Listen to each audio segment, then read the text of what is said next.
Today we're showcasing a master storyteller, English priest in the 19th century and early 20th century that stuttered, that has written some of the best novels in the whole world, and I think everybody should read him. Catholics, non-Catholics, atheists, it doesn't matter. He's so good, everyone should read him. Hello and welcome to Intermarifica, New Mexico, the channel where we look at questions of wonder from perspectives of faith and reason, philosophy and theology. I'm your host, Daniel Kelly, and today what I want to look at is what I think one of the greatest wonders of all is the wonders of really, really awesome literature, really good stories, really good novels, and we're going to be looking at one of those today.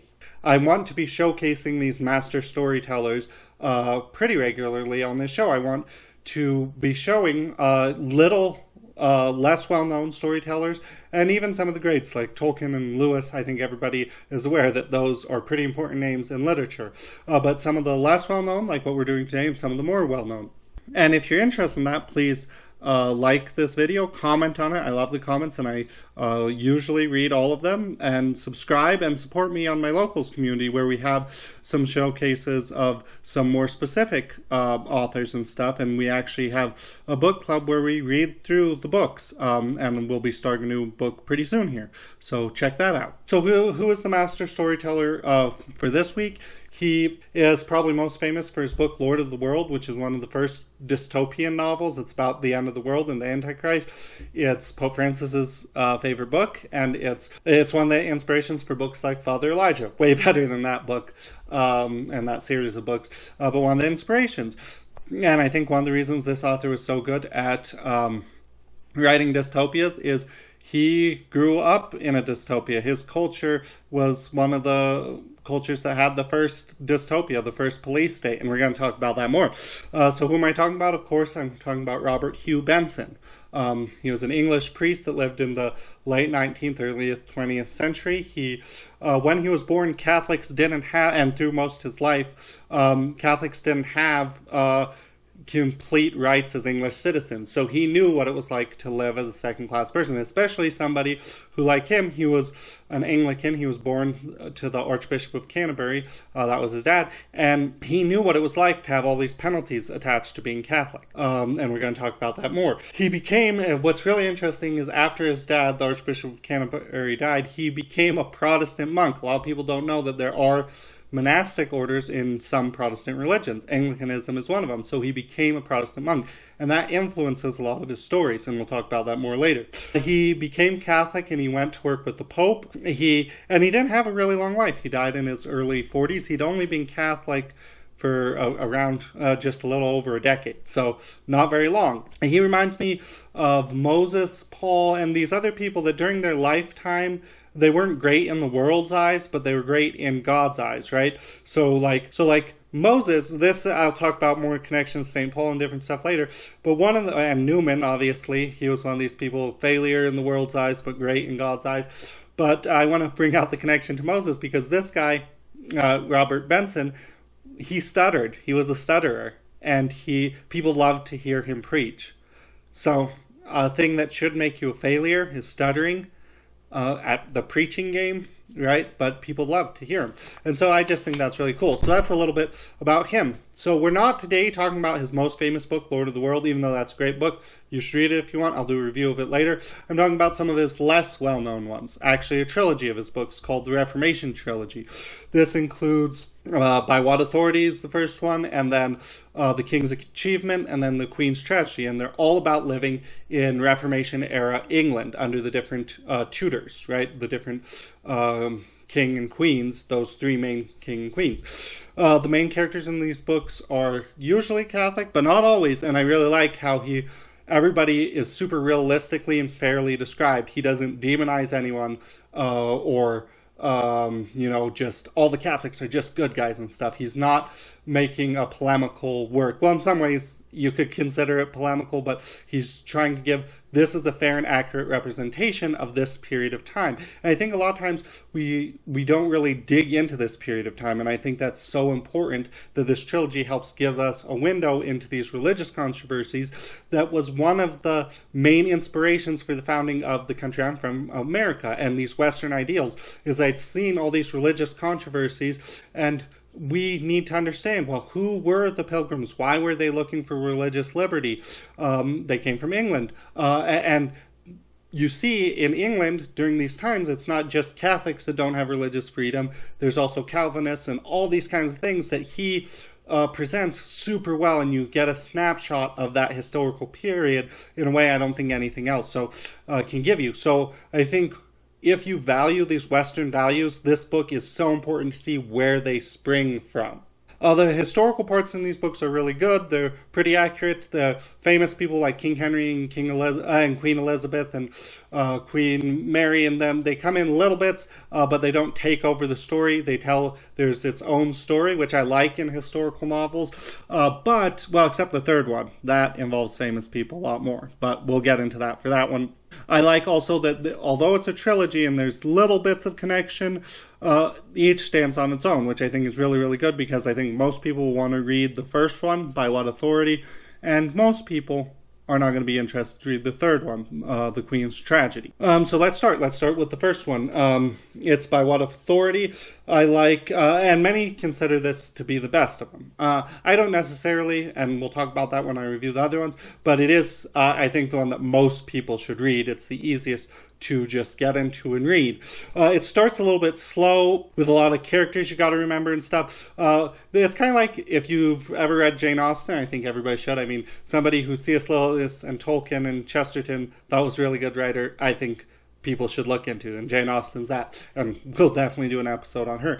But if you're used to reading her, you'll be used to, there's all these characters that we need and that kind of slow starting. But for us, who have less of an attention span, less patience of today, it starts off a little slow. But I will tell you, don't get discouraged by the beginning. You can even just skim it, and it'll get going and get running and get into action pretty early on. One of the things I really like about What Authority is it's got good people on both sides of the religious controversy, right? It's got good Puritans, it's got good Catholics, it's got so all these people shows their interaction very well.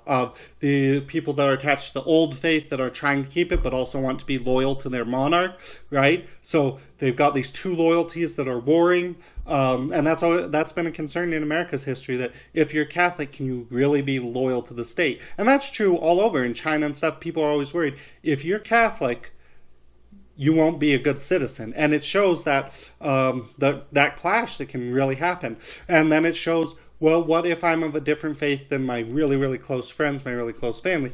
And it shows that dynamic super well. And I love that part of it. It shows how both sides, there's Protestants and Catholics get persecuted by Queen Elizabeth. This is about what it's like living as a Catholic or as a Christian under Queen Elizabeth, right? A very bloody, persecutory monarch. Some people don't know that because she was kind of exalted in English history, and there are really good things about her, and it is fair to her. I think the text is fair to her. But she was very bloody. She liked to put to death, and it's a product of the time, the people who disagreed with her. I think it shows so well what it was like to live in one of the first of the modern police states, right? We get police states all the time right now, usually from atheistic regimes. But it started, the two original police states, and this isn't coming just from me, they're like Monsignor Ronald Knox, he talks about this, but the first two kind of modern police states would be Reformation era England, right? You've got all these people reporting and turning in their friends and family, and just a really powerful centralized police system. And then, which we could talk about in a different video, is also the Calvin's Geneva was kind of like that. Look into it. It is crazy how much of a police state Geneva was under Calvin. But that's a story for another time. But I think it's super important that we look at this, because to understand modern police states, which are, I'm going to say, for the most part, atheistic, but it shows that Christians started that. So anything that's really evil in the world, I think, usually comes from a decayed form of Christianity. And I think one of the reasons America, and this could just be my viewpoint as an American, but is resistant to becoming a police state because it was birthed out of this situation in England. So I think there's safeguards built into America to protect from that. So I think that's really important. And I love this. Like all goods, it's kind of like a spy novel. You're trying to keep away from the people trying to catch you. It's kind of like any good spy or thriller or police state book, it's got this novel ends, its big finale, which I love. It's the best part of the book, ends with being on the run, and just the being pursued and stuff is so good. It's amazing. It's a really good adventuresome type of story. I think this book shows the character of Elizabeth Tudor really well, and I think for some of us who aren't really familiar, I know a lot of Americans aren't, it's good to look into what she was like from an English person's perspective. And finally, I think it shows really well the difficulties. This book, By What Authority, shows the difficulties between in couples or even friendships, but couples especially, that are from very different religions. What's the good that can be from that? What's the difficulty? And I think especially for a lot of young people nowadays, that's a big concern, especially a lot of young Catholics. And I think he shows a really good way to navigate that. So that's what I really liked about the first one, By What Authority. So I highly recommend that. And overall, really, really good book. The second one is my favorite one, but I can understand it's less of a wide appeal. It's The King's Achievement.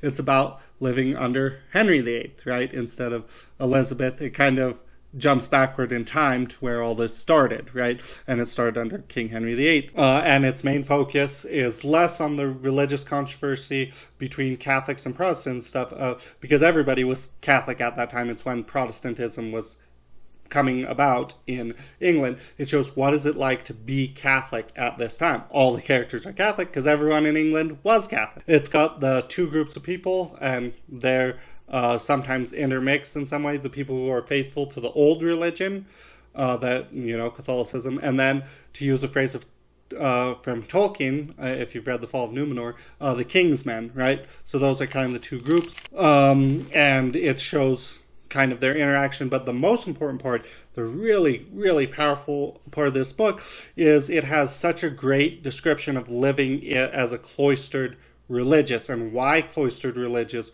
are so important to a society. In fact, I don't think a really advanced society can survive without cloistered religious. That we could go into that for but in a different video, but this just shows how important cloistered religious are to a society, what they do for society. That's kind of the focus, because that was the focus in Henry's England. The big fight for the common people wasn't about his marriage. They didn't care. It was about he's destroying the monasteries. He's getting rid of the monasteries. And that was for a normal Catholic, that was the big point of contention, because they were such a part of society. And just its description of living in a cloister, living in a monastery. C.S. Lewis, and I've talked about this before, and I'm definitely going to talk about this more later. C.S. Lewis talks about how in heaven, everything that's not silence is song. And I think that's so important. This shows what that joyful silence is like in a cloister so powerfully. I can't even describe it. You'd have to read it for yourself. And I think it's so attractive. There's very few books that get that flavor of monastic, like, Thomas Merton, Seven Storey Mountain kind of gets it a little bit. Cardinal Sarah's book on silence gets it a little bit. This gets it really well. And I want to do a whole video on that flavor of monastic life that, to me and to many people, is so attractive, but many of us haven't encountered it in a compelling way. Another so good part is describing the monks illuminating the manuscripts, right? Drawing these amazing pictures, taking that time to write them out and stuff.